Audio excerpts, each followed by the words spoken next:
in some cases, children that come in malnourished, and there's nothing you can do but hold them as they die in your arms. It took me a long time to understand that the Lord is sovereign. And at the time, my heart was broken and a little angry, like, Lord, child, there's food. But He used me to hold them as they died in my arms, but then were met by Jesus. I look back on that now and think, what a beautiful opportunity. I wish that I understood it better at the time, but the Lord is so gracious that when I go back to some of those painful memories, He turns it into that beautiful experience, so that I can experience it as it should have been, and not as heartbreaking, but honoring that I was there. Whether it was a child or an adult or just what I called an unnecessary death, I was there as they transitioned into heaven. And that's a beautiful thing. So I'm grateful for that He's been working in me all these years to help me see that He is sovereign.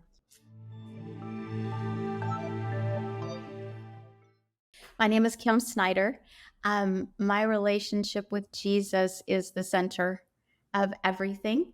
The highlights of my journey, I'm about 2/3 away of my life, is the way I look at it. I was born in New Jersey, raised in Texas, had 26-year career with Marriott International, and the last 4 years with the Ritz-Carlton Hotel Company. I'm a University of Maryland graduate. I was baptized in the River Copan in Honduras. I lived in lots of places, but my highlights are DC, London, and Dubai. When I turned 50, I jumped out of an airplane over Puerto Rico, retired from my career with Marriott, and I moved to Haiti. Wow. Yes, Haiti. um, those years in Haiti led me to an intensive debrief for some much needed healing and recovery to a counseling center in Pennsylvania, where I was asked to not go back to Haiti and serve there other wounded missionaries and global workers. I was there for a few years. The ministry moved to North Carolina, but I didn't feel the call. So I went to Texas for a little time off, and MedSend found me through my resume was floating around, and they called me to join here at this ministry to help serve healthcare workers around the globe. Um, that's the highlights. Yeah, awesome. That's quite a journey. Can you maybe share a time in your life when God has revealed something in His Word or in your heart that He wanted you to walk in obedience to? Yeah. In 2005 I was on a short-term mission trip in Honduras, and He put in my heart that I needed to take action on poverty and what I saw in that country, whether it was Honduras or Haiti, to address what I could do as an individual for healthcare and potable water and education, because those were things that should be a right and not just a privilege in those countries. And He very clearly put on my heart that I needed to go and that we would prepare to do that together. Hmm. When did you realize that Jesus was calling you to this or inviting you into this call? When I was in Honduras, there was a woman who'd been on the ground there for many years, coordinating groups and just taking care of things on the ground. She was an American woman. And I looked at her during a trip and said, Lord, I want to be like her. And He said, you can.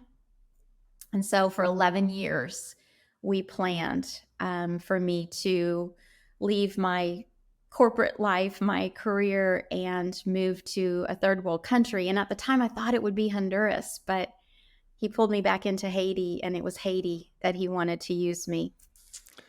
What was it about her that you saw that you wanted to be like? She was remarkable. She's since passed away, but she's one of my favorites in life. And when she was 50 years old, after she'd raised her children and buried her husband, she said, okay, I'm going to follow the Lord's call. And she joined the Peace Corps. And she ended up in Honduras. And she dedicated the last couple of decades of her life to serving in Honduras and coordinating people to come down and help. And I loved her heart and her obedience. And I was just so drawn to her and what she had done. And I thought, I want to do that too. And the Lord put that desire in my heart. She's amazing. Yeah, I have a copy of one of her Bibles. Wow. And so, as you started walking in obedience to this call, what challenges and struggles did you run into as you worked through this experience or walked through this experience? So after I retired, the plan was to go to Haiti. And, after living that luxurious, opulent, just insane lifestyle in Dubai, it was amazing. And I loved every moment of it, but it was not reality. And it was a world of, luxury and opulence and a great time in my life.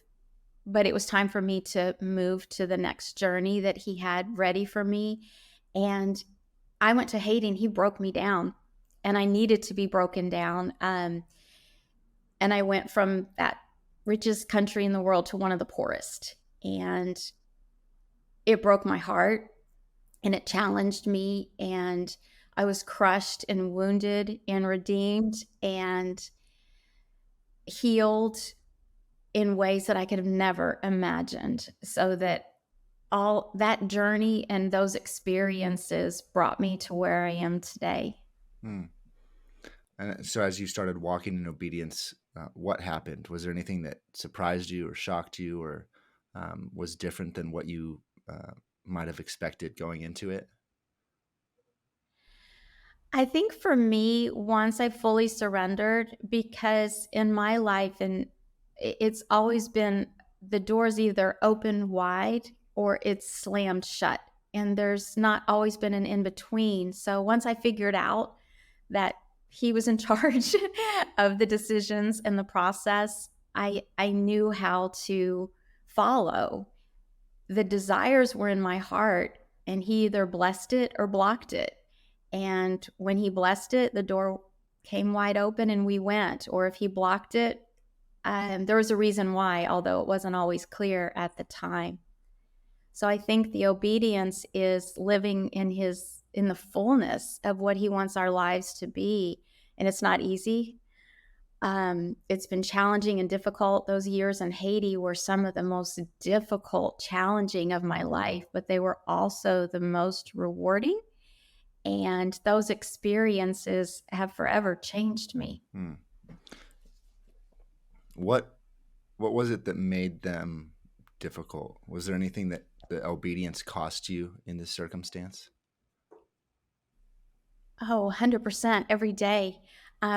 I was a non medical person working in a clinic in a hospital my first few months there. And the injury to my soul, um, when I see things that happened in that clinic or hospital that I know would never happen in the United States, um, lack of resources, medical equipment, sometimes medicines or vaccines, in some cases, children that come in malnourished that are so far along in their malnourishment that there's nothing you can do but hold them as they die in your arms. And it took me a long time to understand that the Lord is sovereign. And at the time, my heart was broken and a little angry. Like, Lord, it's child, it's food. There's food that shouldn't die of malnutrition. But He used me to hold them as they died in my arms, but then were met by Jesus. And I look back on that now and think, what a beautiful opportunity. I wish that I understood it better at the time so that I could have truly experienced it.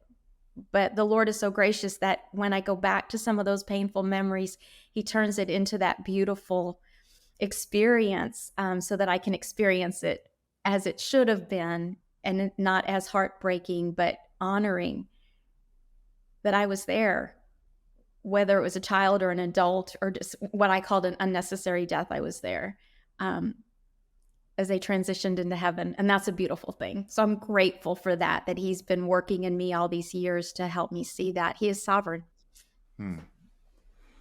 What have you learned through this process? Um, the Lord is so good. Um, you look at my journey at a high level and you're like, oh, wow, what a life. lots of fun, exciting, all the great cities and experiences. It's not been easy. Um, there's been heartbreaks and failures and stumbles and fall flat on your face with mud in your eyes, failures. And there's always redemption and there's always a purpose to say, even when it's so, so hard, you know that the Lord prepared that place for you and that you are exactly where you're meant to be. And that even when it's hard, because He never said things are going to be easy, there's going to be trouble, you know that He's right there with you. And even in the times of despair and just brokenheartedness and you feel alone, you're never alone. Um, lately, I came across in John 21:12. I want to make sure I got that right. 21:12, when the disciples are out fishing and Jesus fills their nets with fish and they're a little suspicious, like, who are you? And He says, come, I've prepared a table for you. And He says, come have breakfast with me. And that's hit me so hard because my whole life, that's what He's been saying. It's already prepared. Come, just come and have breakfast with me. And that's just been a verse that I've been meditating on lately, that just kind of helps keep you grounded in reality of it's all about Him. He's already prepared it. He's using you for His glory. He uses me in ways that are unimaginable. I was just talking to one of our healthcare missionaries a couple days ago, and I was sharing with her about the project and the things that we're offering, and she burst into tears. She's like, this is beautiful. I can't believe you guys are doing this for us. And of course, I cried along with her, and I just kind of, tried to lighten the mood amongst the tears and say, I have the best job because the Lord is using me to share what He wants to give to you, as you serve Him in these really hard places and under-resourced locations and hospitals where you are responsible, for healthcare for hundreds of people. And so it's so humbling. Something as simple as, booking an airline ticket for a family member to go visit them in their country of service. I used to do that. And it's really cool and it's really humbling. And my life's journey has brought me here. It's been such an intentional and purposeful journey. And I'm here being used to the fullest. And I'm so aware of it, which makes it even better. How's your life different now that you've walked in obedience in this area? And from what it sounds like, experienced what it looks like to find joy even in difficult circumstances.